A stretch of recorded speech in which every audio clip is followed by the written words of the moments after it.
निकाय चुनाव की सरगर्मियां तेज हो चुकी हैं। ऐसे में जो प्रत्याशी हैं और टाइम भी ज़्यादा नहीं रह गया, ऐसे में 90 वार्ड हैं मेरठ में और जगह जगह जाके जनता को टच कर रहे हैं ताकि नगर निगम की जो कुर्सी है उनके हाथ में आए। ऐसे में मेरठ की जनता है, हम बागपत रोड स्थित हैं, यहाँ के जो लोग हैं उनसे बात करेंगे कि क्या नगर निगम में मुद्दे रहेंगे इस बार और किस तरह का वो मेयर चाहेंगे और किस तरह का वो पार्षद अपने इलाके से देखेंगे। क्या नाम है आपका?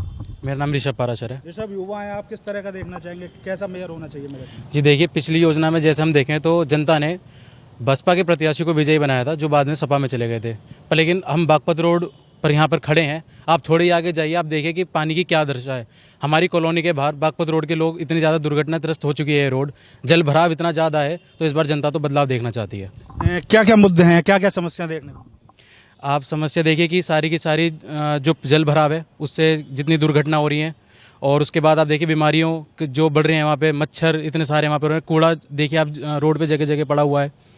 तो इन सब चीज़ों को देखते हुए जनता तो बदलाव चाहती है इस बार। देखो, 1995 में मेरठ नगर निगम बना था और देखा जाए तो बसपा और बीजेपी के प्रत्याशी इस सीट पर कहीं ना कहीं अपनी जीत हासिल करते हो गए थे। सपा इस बार है, अतुल प्रधान है, अपनी पत्नी को लड़ा रहे हैं, पर सपा आज तक इस सीट से मेयर अपना नहीं जिता पाई है। बात करेंगे, आपका क्या नाम है? अंकित शर्मा। अंकित शर्मा जी, ये बताइए कि बीजेपी इन्हीं के मेयर रहे हैं, सपा भी है, अब क्या लगता है?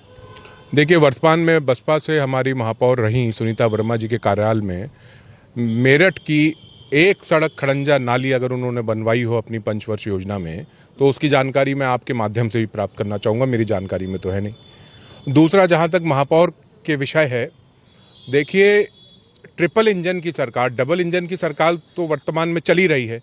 जब ट्रिपल इंजन की सरकार मिल जाएगी, बन जाएगी, तो उससे हमें फंडिंग की कमी नहीं रहने की, क्योंकि सेंट्रल में भी भाजपा सरकार है, उत्तर प्रदेश में, और फिर नगर निगम में भी। तो जब फंडिंग आएगी, हरिकांत आहूवालिया जी पहले भी महापौर रह चुके हैं, उनके काम पूरे मेरठ शहर ने देखे हैं कि कितनी तेजी के साथ उन्होंने शहर की उन्नति की है, ये मेरठ की जनता ने देखी है। तो आपके बार भी निश्चित तौर पे भारतीय जनता पार्टी परचम लहराएगी। ट्रिपल इंजन की आप बात कर रहे हैं, जो मेयर प्रत्याशी हैं सुनीता, उनका साफ तौर पर कहना है कि इंजन तो वही ज़्यादा लगाता है, जैसे एक इंजन काम न कर रहा हो, एक इंजन पे चलेंगे। देखिए, वो उनके अपने स्लोगन हैं, लेकिन आप देख लीजिए जहाँ जहाँ डबल इंजन की सरकार है वहाँ की स्थिति देख लीजिए आप। नेशनल हाईवेज की आपकी क्या स्थिति हो रही है, भारत कितनी तेजी से, दिल्ली बम्बई एक्सप्रेसवे मैंने खुद अनुभव किया। अभी मैं जयपुर जाना था, जयपुर मैंने जब मैप लगाए तो 5.5 घंटे दिखाया, जबकि आज से 6 महीने पहले आप जयपुर मेरठ से जाएंगे तो 9 घंटे का टाइम दिखाता था मैप्स। तो तरक्की तो ट्रिपल इंजन की सरकार में 3 गुना होगी। चलो, ये तो आप हाईवे की बात कर रहे हैं, पर जो गलियों का हाल देखा जाए, जिस तरह से बताया कि क्या हाल है अंदर की गलियों का, कैसी स्थिति और किस तरह का विकास चाहेंगे? मेरा नाम सत्यप्रकाश मिश्रा है। मैं 15 साल से ऋषिनगर में रहता हूँ। ऋषिनगर की स्थिति ये है कि यहाँ कोई भी मेयर रहा हो, कोई भी पार्षद रहा हो, मैंने कभी किसी को नहीं देखा। बेसिक हमारी जो रिक्वायरमेंट है, सड़क है, बिजली है, पानी है, इन तीनों चीज़ों का अभाव है। सफाई का अभाव है, कूड़ा उठाने के लिए कोई नहीं आता।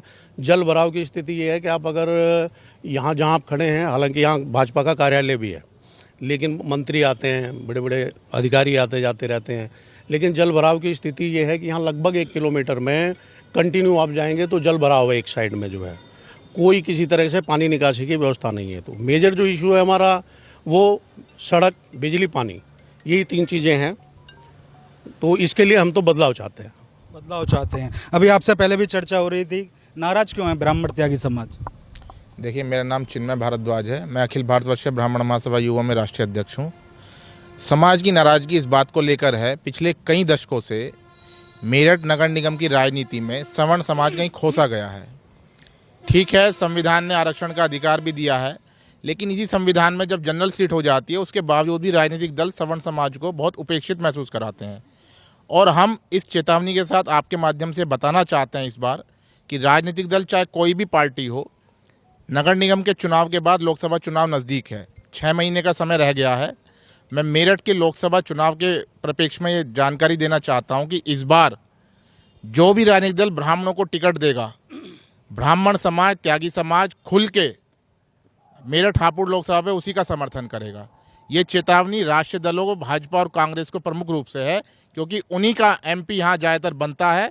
और भारतीय जनता पार्टी को भी हम कहना चाहते हैं कि इस बार वैश्य समाज को सम्मान दें अलग तरह से, लेकिन इस बार मेरठ लोकसभा पे ब्राह्मण कैंडिडेट उतारना आपको मजबूरी रहेगी। अच्छा, जैसे मांगेराम त्यागी हैं बाकी से, उन्होंने साफ तौर पर त्यागी समाज से अपील करी है कि बीजेपी का बहिष्कार करें और जो जीत रहा है उसको जिताएं। देखिए, वो अपने समाज में क्या कह सकते हैं, वो उनकी विचारधारा है, उनके विचार हैं। हो सकता है कहीं ना कहीं कोई नाराज़गी, कोई मुद्दा ऐसा रहा हो कि सरकार उनकी बात ना सुन रही हो, तो उनकी अपनी नाराज़गी है। लेकिन हम यही कहना चाहते हैं कि अगर सवर्ण समाज की नाराज़गी, मध्य प्रदेश में देख लीजिए कि चुनाव में सवर्ण समाज नाराज़ हुआ था तो बीजेपी की सरकार वहाँ से हट गई थी। तो मैं इसी परिप्रेक्ष्य में ये कहना चाहता हूँ कि समाज की अनदेखी करना राजनीतिक दलों को बहुत भारी रहेगा।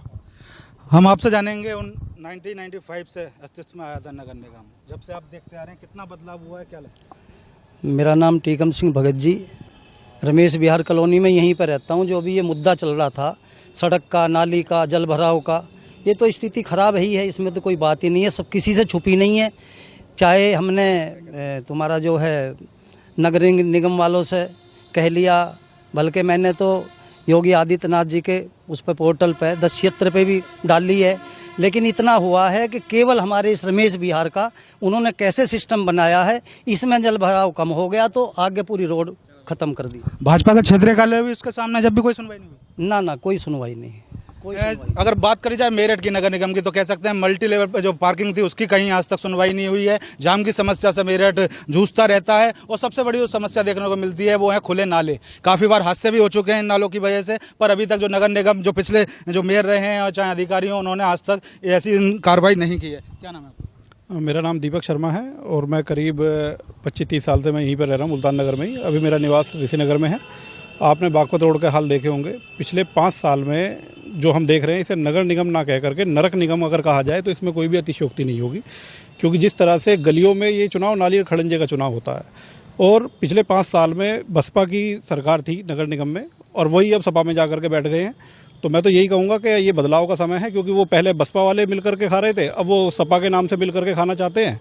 तो इसमें तो मैं चाहूँगा कि अब की बार परिवर्तन होना चाहिए, और मेरठ की जो स्थिति है उन समस्याओं से हमें निजात मिलनी चाहिए।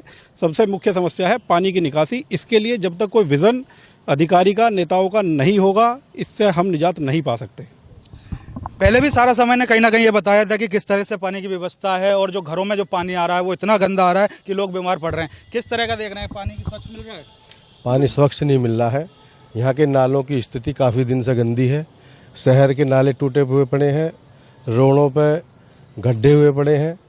हमारी कॉलोनी में ही जो है जल भराव हो गया, वो निकला नहीं, निकलना भी हमारा दुर्लभ था। हमने सभी को कंप्लेंट करी, लेके अधिकारियों के नीचे से ऊपर तक, कहीं सुनवाई नहीं हुई। तब हमने योगी आदित्यनाथ जी को एक पत्र लिखा, उसके बाद में हमारे मोहल्ले का पानी निकला है। हमें तो राहत मिल गई, लेकिन मेन रोड पर पानी आगे भरा पड़ा है, भोले रोड की गलियों में पानी भरा पड़ा है। तो सारे शहर में बड़ी बुरी स्थिति है और बदबू आती है, नाले कहीं सफाई नहीं हुई। जो विकास करेगा उसको चुनेंगे, जो विकास करेगा उसे चुनेंगे, योगी आदित्यनाथ जी के नाम पे ही वोट देंगे। बिल्कुल। और भी लोग हमारे साथ हैं। आपका क्या नाम है? मैं वरुण शर्मा। वरुण जी, क्या कहेंगे, किस तरह का? मैं एक विश्लेषण के रूप में कहना चाहूँगा। वैसे तो जो ट्रिपल इंजन की सरकार होती है, जहाँ पे ताकत ज़्यादा होती है वहाँ पे विकास ज़्यादा होता है, लेकिन मैं उन बिंदुओं पर भी बताना चाहूँगा भारतीय जनता पार्टी को, वोट हमारा भी भारतीय जनता पार्टी के लिए ही है। लेकिन कुछ बिंदु ऐसे हैं, जैसे कानून व्यवस्था, लॉ एंड ऑर्डर में प्रथम स्थान उत्तर प्रदेश का है, वह बीजेपी का प्लस पॉइंट है। लेकिन जिस तरह हमारे शीर्ष नेतृत्व के नेता कार्य करते हैं, उसी तरह चाहे हमारे मेयर हों, चाहे हमारे विधायक हों, उन्हें भी ईमानदारी से कार्य करने की ज़रूरत है। और इसके अलावा बीजेपी का एक थोड़ा नेगेटिव पॉइंट है जो उसमें सुधार करने की ज़रूरत है, क्योंकि उत्तर प्रदेश विधानसभा के जो चुनाव हुए थे उसमें भी बीजेपी की सीटें और ज़्यादा बढ़ सकती थी। उसमें मुख्य रूप से मुद्दा है शिक्षित बेरोजगारी। शिक्षित बेरोजगारी इसलिए अहम मुद्दा है, कोई भी किसी भी विभाग में कोई भी भर्ती पंचवर्षीय योजना बन के रह गई है, पिछली भर्तियों की तरह। ये तो विधानसभा के चुनाव नहीं है, नगर निगम के, सड़क नाली खड़ंजा, इसको क्या देखते? क्या होता है, जो हमारा समाज होता है वो सभी चीज़ों से मिलकर बनता है। हमारे समाज में चाहे चुनाव छोटा हो चाहे चुनाव बड़ा हो, प्रभावित करती हैं चीज़ें। मैंने इस बात का जिक्र इसलिए किया है, यहाँ पर अगर दोनों पार्टियों, जहाँ पे समाजवादी पार्टी के अतुल प्रधान जी चुनाव लड़ रहे हैं और साथ में सामने अरिकांत अहलूवालिया जी लड़ रहे हैं जो पहले मेयर रह चुके हैं, अगर दोनों की छवि की बात की जाए, दोनों के कार्य करने की कुशलता देखी जाए, तो उसमें अरिकांत अहलूवालिया बहुत ज़्यादा फिट बैठते हैं और निश्चित रूप से वो ही जीतेंगे। आपका क्या कहना? मैं अनुज शर्मा। मेरा मानना ये है कि मेयर के जो चुनाव होते हैं वो नाली, गली कूचे, सड़क, ये निर्माण का होता है, पानी का, ये मुद्दे होते हैं। इन मुद्दों में सबसे बड़ी चीज़ क्या है? इन मुद्दों में सबसे बड़ी चीज़ ये है कि यदि समय से आप सारी चीज़ें सुव्यवस्थित कराएं तो वो सब चीज़ें बड़े अच्छे से हो सकती हैं। लेकिन हो क्या रहा है, पिछले 5 वर्षों से कोई भी कार्य हो ही नहीं रहा है। केवल जब चुनाव आते हैं तो केवल मुद्दे होते हैं, एजेंडे होते हैं उनके, वो समाज के सामने रखे जाते हैं, लेकिन उस पर वो खरे नहीं उतरते। ये कहीं ना कहीं, मैं किसी एक विशेष दल की बात नहीं कर रहा, सभी दलों के साथ ये स्थिति है, चाहे वो कोई भी दल हो। इससे पहले दूसरी पार्टी के मेयर थे, अब दूसरी पार्टी के मेयर, और भविष्य में कौन बनेगा ये अभी निर्धारित नहीं कह नहीं सकते।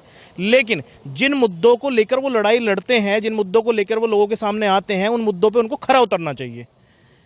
तभी एक अच्छे समाज का और एक अच्छे शहर का निर्माण वो कर सकते हैं। बिल्कुल, जिस तरह से जो यहाँ के लोग हैं उन्होंने अपनी बात रखी है, पर अब आगे ये देखना है, क्योंकि चुनाव में मतदान में ज़्यादा समय नहीं रह गया है। ऐसे में सारे प्रत्याशी जनता तक पहुँचने की कोशिश कर रहे हैं और अपने फेवर में वोट मांग रहे हैं। आगे यही देखना होगा कि 13 तारीख में जब वोट खुलेंगे किसकी मेयर बनता है और किस तरह से आगे का काम करता है, क्या जनता के भरोसे पर वो खरा उतरता है। कैमरामैन गौरव यादव के साथ अभय शर्मा।